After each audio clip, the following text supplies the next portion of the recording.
everyone. It is week 1 of summer 2023, and we are starting our online 12-week speech course today. So I wanted to share my screen with you and walk you through the week 1 folder just to familiarize you with what you can expect for this first week.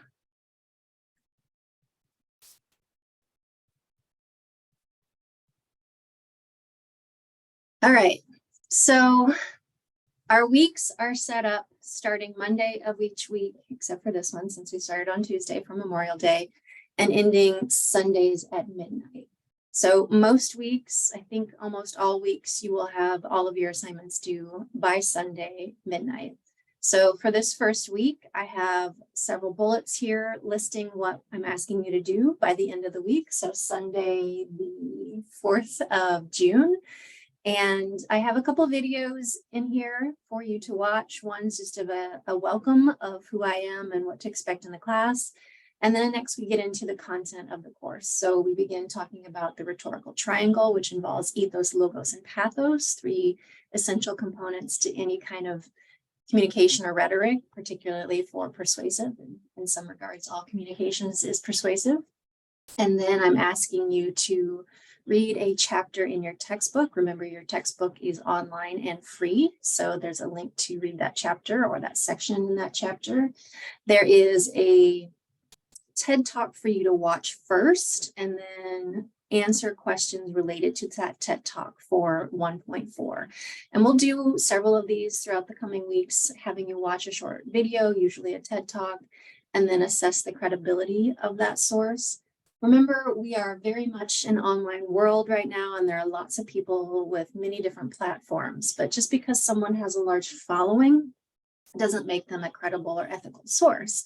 So one of the disadvantages of TED Talks, I think, is that usually they don't tell you up front who they are. You have to either read or look into them. So part of these assignments will include you researching who the speakers are and whether you believe they're credible.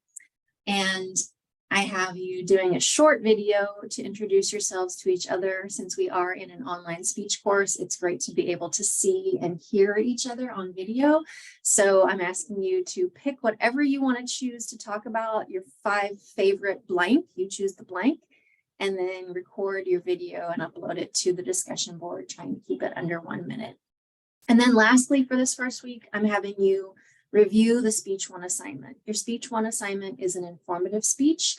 You do not need an audience for this first speech, so you'll be recording it much like I am doing right now in front of a camera, trying to make eye contact with your audience, which is your camera lens.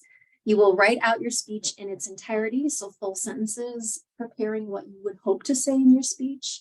You will submit that to me, and then you will write a set of speaking notes or note cards that you use to deliver your speech.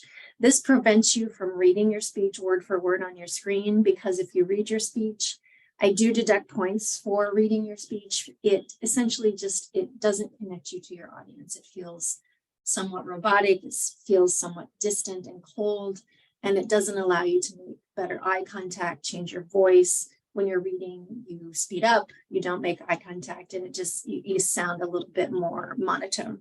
So those are the things I really want you to focus on for this first speech. You do have a couple of source requirements for this first speech, being able to find sources that you can use in the speech.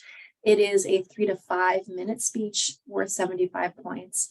And I want you to open up that file that is attached, take a look at what your options are and what the grading rubric looks like. I encourage you to email me if you have questions, or if you just want to run by me a topic that you're thinking about. It's a pretty broad assignment, so you can pick from a lot of different areas. Just remember, your job is to inform, not to persuade. So you're essentially teaching us about something instead of trying to get us to do or believe something. So that is a look at week 1. I hope you had a wonderful Memorial Day. We had great weather, which is not always the case. And I look forward to watching your introductions and getting to know you all better. So have a great first week and take care. Bye-bye.